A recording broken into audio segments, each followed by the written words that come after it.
பிரபல பின்னணி பாடகி எஸ். ஜானகி அம்மா அவர்கள் வயது மூப்பின் காரணமாக 88வது வயதில் சிவலோக பதவி அடைந்திருக்கிறார்கள் அப்படிங்கிற ஒரு நியூஸ் கேள்விப்பட்டேன். ரொம்ப வருத்தமாக இருக்குது. ரொம்ப தன்மையானவர்கள்.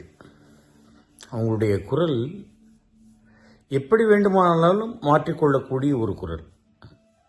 சிங்காரவேலனே தேவா அந்த பாட்டில் எல்லாம் அவ்வளோ ஹை பிச் இருக்கும். அப்புறம் ஒரு ஃபங்க்ஷனில் அவங்க ஆண் குரலில் பாடினாங்க. அப்புறமா சின்ன குழந்தை மாதிரி டேடி டேடி ஓமை டேடி இந்த மாதிரி இன்னும் எண்ணற்ற பாடல்கள் சொல்லிக்கிட்டே போகலாம்.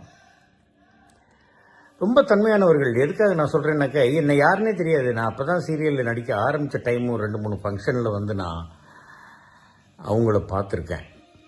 பார்த்துட்டு வணக்கம்மா அப்படிங்கும்போது என்னை யாருன்னே தெரியாது.